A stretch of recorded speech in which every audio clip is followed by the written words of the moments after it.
Actress Ruby Rose left Twitter just after calling out those who said she was not lesbian enough for her upcoming role as Batwoman. Seriously? Not lesbian enough? This person.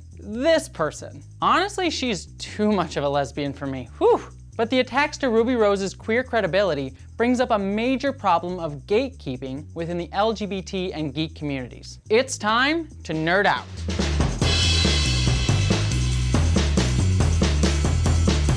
Gatekeeping is when someone places arbitrary standards on what it means to be considered a fan of something, and it has a long history within the geek community. If someone says that you're not a real Harry Potter fan if you've only seen the movies, that's a form of gatekeeping. Or that you're not a Star Wars fan if you believe Han didn't shoot first. I bet you have. Or that you're not a Trekkie until you've watched the William Shatner Star Trek V director's commentary at least 10 times. I sadly qualify for that last one. When asked by Spock, why are you climbing the mountain? He wants to envelop that mountain within his body.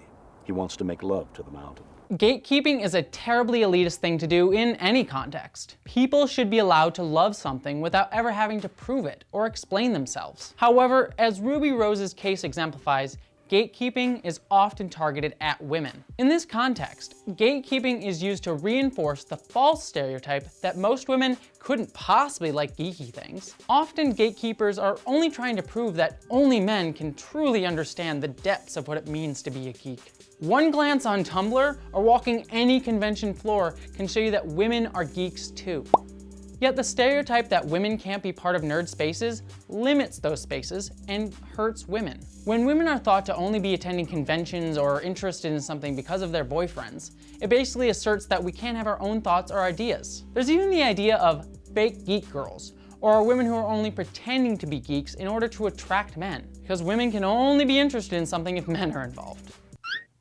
People who level the accusation of fake geek girl are always ready to attack a woman who can't show her nerd credentials or pass some arbitrary trivia quiz about a specific fandom. To support their stereotypes, gatekeepers ask women to prove their fandoms by meeting ridiculously high standards. For example, a girl could name every single house in Westeros, but if she can't speak Dothraki, she's clearly not a Game of Thrones fan. Geek pop culture critic and host of the amazing Women at Warp podcast, Sue Kissingweather, recently spoke at Star Trek Las Vegas about gatekeeping. She spoke about how men constantly ask her if she's even a real Star Wars fan whenever they see her Star Wars tattoo.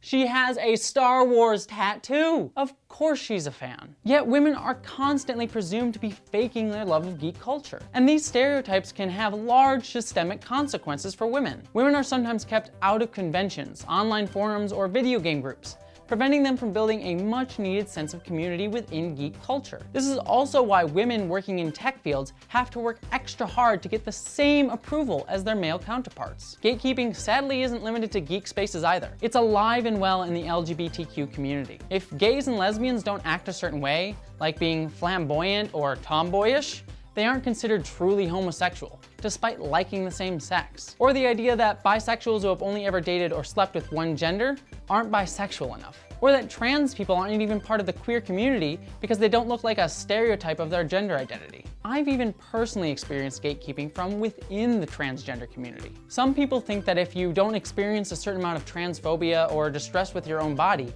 you're not transgender enough.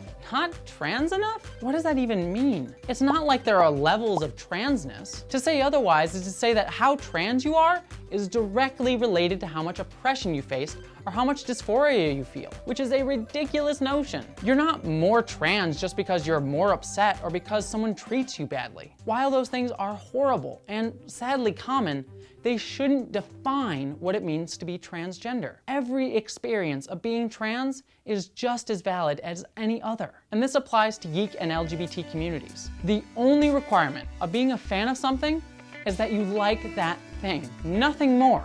For example, it may be cool that I can speak fluent Klingon.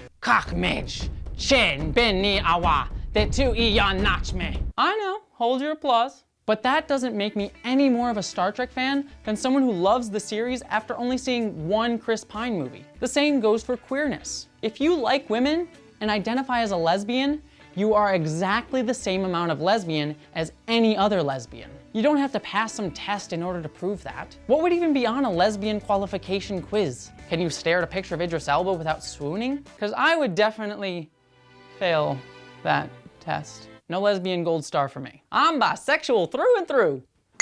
Ruby Rose herself had some wonderful words to say on this. When women and when minorities join forces, we are unstoppable. When we tear each other down, it's much more hurtful than from any other group. My wish was we were all a little kinder and more supportive of each other. Both the geek and queer communities know what it means to feel ostracized and left out. So none of us should be in the business of trying to exclude others. And why would any of us not want to share what brings us so much joy? I love Star Trek from the bottom of my heart, and there's nothing I enjoy more than talking about the voyages of the Starship Enterprise with someone else. No matter if they've seen all 741 episodes and 13 movies of the franchise, or just that one Tumblr gif of Zachary Quinto doing his best Rage Spock. Rage Spock! It doesn't matter why or how someone shares your love of something. What does matter is that they share it. Gatekeeping is not only a cruel thing to do, it's antithetical to what being queer or being a geek is all about. Sharing your love and passion for something with the world. That's it for Nerd Out, but be sure to check back every other Friday for a new episode right here on Pride.com. I'm Jesse Gender Earl, and you've been watching Nerd Out.